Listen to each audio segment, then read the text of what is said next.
전도서 11장. 너는 내 떡을 물 위에 던져라. 여러 날 후에 도로 찾으리라. 7에게나 8에게 나눠줄지어다. 무슨 재앙이 땅에 임할는지 내가 알지 못함이니라. 구름에 비가 가득하면 땅에 쏟아지며 나무가 나무로나 북으로나 쓰러지면 그 쓰러진 곳에 그냥 있으리라.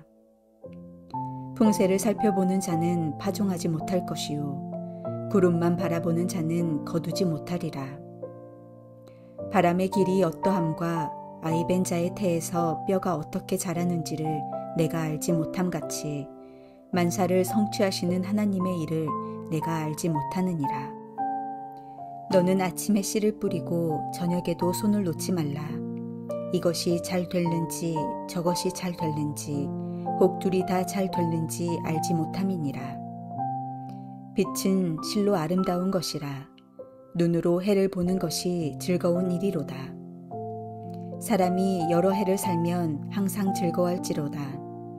그러나 캄캄한 날들이 많으리니 그 날들을 생각할지로다. 다가올 일은 다 헛되도다. 청년이여, 내 어린 때를 즐거워하며 내 청년의 날들을 마음에 기뻐하여 마음에 원하는 길들과 내 눈이 보는 대로 행하라. 그러나 하나님이 이 모든 일로 말미암아 너를 심판하실 줄 알라. 그런즉 근심이 내 마음에서 떠나게 하며 악이 내 몸에서 물러가게 하라. 어릴 때와 검은 머리의 시절이 다 헛되니라. 오늘 본문은 먹을 것을 물 위에 던지라 라는 말씀으로 시작합니다. 너는 내 떡을 물 위에 던져라. 여러 날 후에 도로 찾으리라. 7에게나 8에게 나누어 줄지어다. 무슨 재앙이 땅에 임할는지 내가 알지 못함이니라. 1절과 2절 말씀은 약간은 난해한 교훈 같기도 합니다. 속담 같기도 하고 격언 같기도 하며 이 두 구절은 상반된 해석이 있습니다. 인생의 허물을 언급한 전도자가 사람이 사는 동안 나무 위에 선한 일을 행할 것을 권면하는 것으로 보는 것이 옳은 해석일 것입니다. 이 말씀의 의미는 선한 일을 할 때 찾아올 생각으로 하지 말고 찾아올 수 없도록 물에 던지는 마음으로 하라는 말씀입니다. 그러면 내가 그것을 보답받는 것이 아니라 하나님께서 거기에 보답받게 하실 것이라는 말씀입니다. 이집트 속담에 선행을 하고 그것을 물속에 던져라. 내가 목마르게 될 때 너는 그것을 발견하게 될 것이다. 또한 선행을 하라. 너의 빵을 물속에 던져라. 그러면 어느 날 너는 그것을 발견하게 될 것이다 라는 속담이 있습니다. 선한 행위에는 반드시 그 대가가 뒤따르게 된다는 것을 내포하고 있는 속담으로 보입니다. 바울도 선행을 할 때 때가 되면 그 결실을 얻게 될 것이기에 결코 낙심하지 말라고 갈라디아서를 통해 언급하고 있습니다.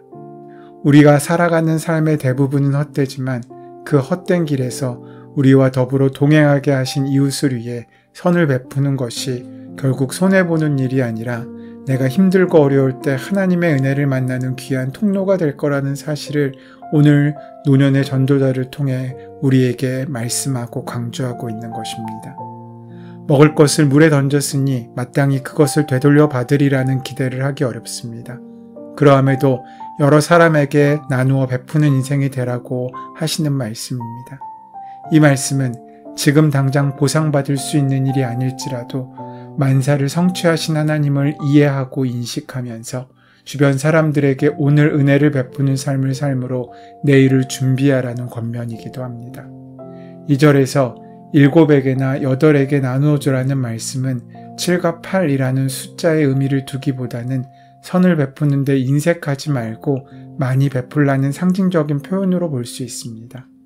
형제가 죄를 범하면 몇 번이나 용서해야 하는지 7번까지 용서하면 되는지 질문하는 베드로에게 주님께서는 7번을 70번까지라도 용서하라고 말씀하십니다. 이것은 490번까지만 용서하라는 말씀이 아니라 끝까지 용서하라는 말씀인 것과 같은 의미입니다. 살아가면서 느끼게 되는 것은 선을 베풀 때 수혜를 입는 쪽은 베품을 받는 쪽이 아니라 베푸는 쪽일 경우가 많다는 것입니다. 바울 사도는 예수님께서 말씀하셨던 주는 것이 받는 것보다 복이 있다는 말씀을 사도행전을 통해 기억하게 하셨습니다. 선한 행위는 다른 선한 행위로 되돌아온다는 진리를 삶 속에서 경험하게 된 전도자의 말씀입니다. 이런 일은 하나님께 대한 온전한 인식과 신뢰가 없이는 이루어질 수 없습니다. 4절에서 6절까지의 말씀은 환경을 탓하는 사람들과 확실한 결과나 조건을 고집하는 사람들을 책망하고 있습니다. 비구름을 지나치게 염려하여 파종조차 하지 못하는 농부는 어리석은 자입니다. 이런 자는 만사를 성취하시는 분이 하나님이심을 알지도 믿지도 못하는 것입니다. 자기 자신을 실패자로 보는 사람이 있습니다.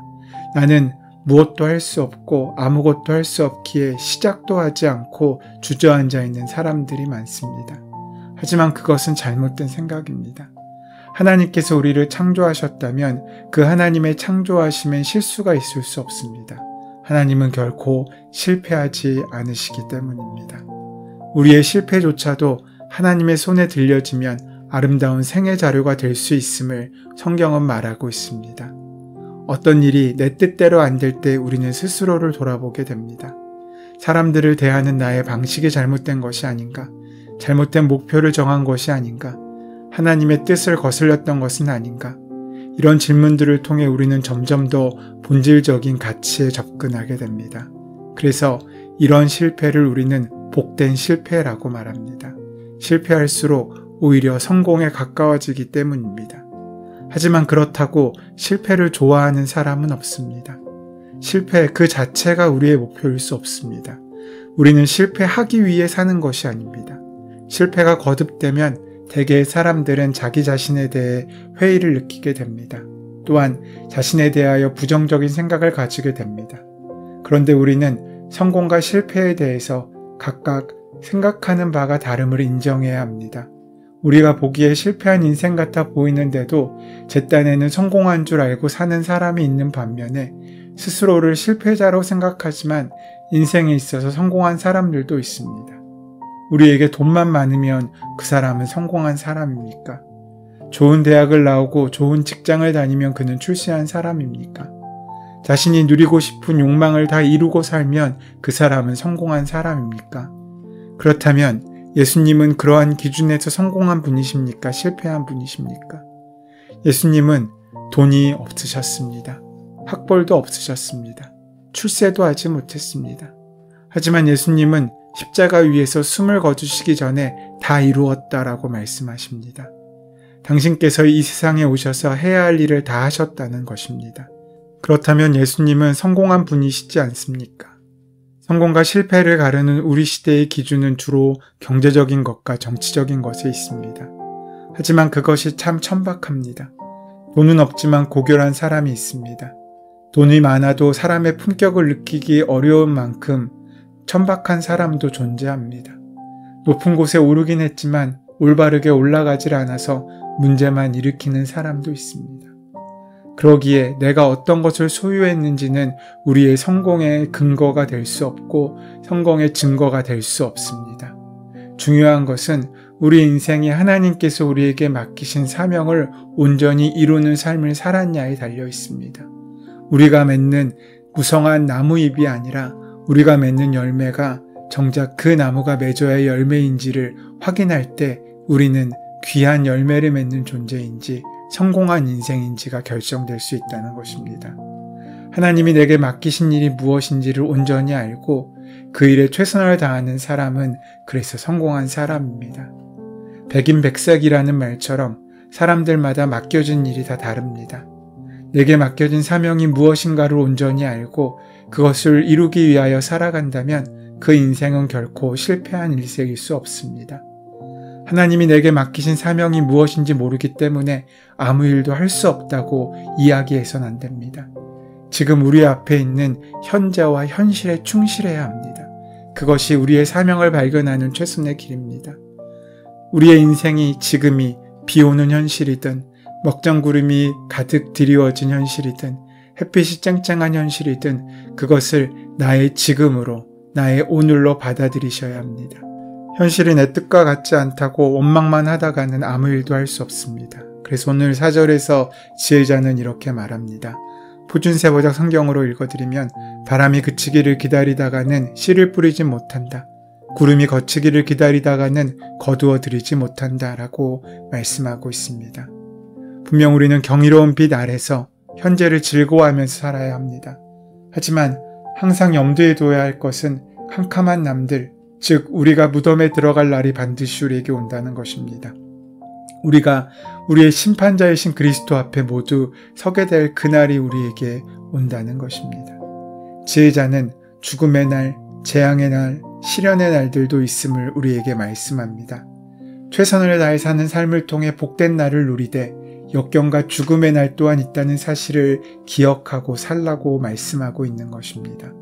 더 나아가 항상 하나님을 경외하는 본분을 잊지 말라는 것입니다. 생각할지로다 라는 단어는 기억하다, 회상하다 라는 의미입니다. 우리 인생의 주인이신 하나님을 우리가 기억하며 모든 인생들의 본분이 하나님을 경외해야 한다는 사실을 온전히 인정하며 삶의 날마다를 돌이켜 생각하라는 것입니다.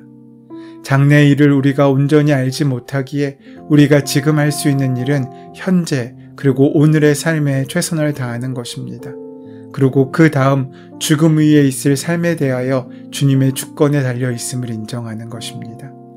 삶의 온갖 낙을 누리던 전도자는 헛되고 헛된 것이 인생이라고 오늘 강조하고 있습니다. 그러나 하나님 안에 있으면 헛된 것이 아니며 유익한 것이 된다고 말씀하고 있는 것입니다. 하나님의 시선으로 바라보고 하나님의 시각으로 들을 때 우리의 현재의 삶은 최선을 다한 삶으로 이어져 갈 것입니다. 그렇게 그러한 사명을 이루는 삶을 살기에 하루는 참 짧습니다. 아니, 하루뿐만 아니라 한 해도 참 짧습니다. 저는 오늘 해야 할 일을 내일로 미루다가 아무 일도 하지 못한 사람들을 많이 보았습니다. 나누며 살 수 있는 여력이 있는데도 돈이 좀 더 모아지면 틀림없이 좋은 일을 하며 살겠다고 다짐하는 사람들도 있습니다. 그런데 안타깝게도 그런 사람들 중에 대부분은 자신의 다짐대로 섬기며 나누는 삶을 살지 못하는 경우가 많았습니다. 중간에 그것이 다 없어졌기 때문입니다. 욕심은 사라지지 않습니다. 그 욕심이 잉태하면 죄를 낳고 죄가 장성하면 사망을 낳는다고 했습니다. 욕심은 온통 내가 하고 싶어하는 욕망에 우리의 시선을 붙잡아 하나님의 뜻을 볼 수도 없게 하고 하나님의 음성을 들을 수도 없게 만듭니다. 조금의 생활의 여유가 생기면 신앙생활을 열심히 해보겠다는 사람들도 있습니다. 안타깝긴 하지만 그런 분들을 볼 때마다 그 마음이 변하지 않기를 기도합니다. 그러나 기도의 능력이 부족해서인지 그런 기회는 그분들에게 좀처럼 붙잡히지 않습니다.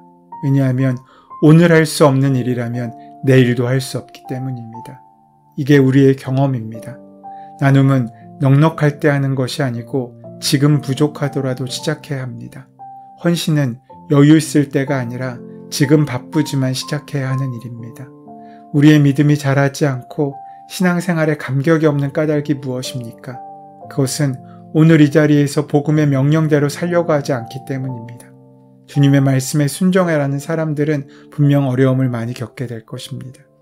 그러나 그 어려움 속에서 예상하지 못한 감격과 위로와 평안을 발견하게 될 것입니다. 복음의 길은 늘 좁은 문입니다. 하지만 그 문으로 들어가야 우리는 생명을 얻습니다. 중요한 것은 오늘 내게 요구되는 그 일을 열심히 성실히 감당하는 일입니다. 세상이 우리의 수고를 몰라주면 어떻습니까? 당장 우리에게 보상이 주어지지 않으면 또 어떻습니까? 우리는 하나님의 사명을 이루기 위해 부름받은 종들이지 않습니까? 종은 자신의 일을 하는 사람이 아니라 주인의 일을 하는 사람입니다. 그러하기에 지혜로운 종은 자신의 입 속에 능하여서 재물을 쌓아놓기만 하는 사람이 아니라 주인의 뜻이 무엇인지를 온전히 아는 사람입니다. 칭찬이나 보상은 덤으로 주어지는 것이지 그 자체가 목적이 되어서는 안 됩니다. 우리도 마찬가지입니다. 우리가 주님께서 맡겨주신 일이 무엇인지를 온전히 알고 기쁘게 감당한다면 우리는 이미 성공한 사람입니다. 주의 길에 서 있는 이들에게 실패란 없습니다. 왜냐하면 그 길에 주님께서 함께 하시기 때문입니다. 믿음을 가진 사람의 삶은 성공과 실패의 결과를 하나님께 맡기고 다만 씨를 뿌리는 사람입니다. 참된 믿음의 사람은 미래가 불확실한 상황에서도 결탄코 주저앉지 않으며 성실하게 맡은 일을 오늘 감당하는 사람입니다. 오늘 우리는 어떤 삶을 살고 있습니까? 실패와 성공의 결과를 하나님께 온전히 맡기고 씨를 뿌리는 일에 최선을 다하고 있습니까? 아니면 낙심하여 주저앉아 아무 일도 하지 않고 있습니까? 다소 가난하게 살 수도 있습니다. 출세의 지름길을 발견하지 못할 수도 있습니다. 하지만 하나님께서 원하시는 삶이라면 실패처럼 보이는 것조차 하나님 손에서 아름답게 변화하는 참된 성공으로 우리를 이끌어갈 것입니다. 그 귀한 은혜의 삶을 사시는 저와 여러분 되시기를 소원합니다. 그래서 우리 모두의 삶이 온전히 하나님께 드려지는 참된 산 제물의 삶이 되기를 소원하고 축원합니다. 은혜의 주님, 불확실한 미래에 대한 두려움으로 오늘을 염려와 걱정으로 살지 않게 하여 주시옵소서. 오직 믿음으로 살아가는 우리의 인생 가운데 함께 하셔서 하나님께서 원하시는 참된 성공과 은혜가 날마다 넘칠 수 있도록 역사하여 주시옵소서. 예수님의 이름으로 기도드립니다. 아멘. 이제 오늘 우리에게 허락하신 말씀이 나에게 주시는 말씀으로 만나지기 위하여 본문의 말씀을 함께 깊이 묵상하시고 기도하시겠습니다. 함께 기도합니다.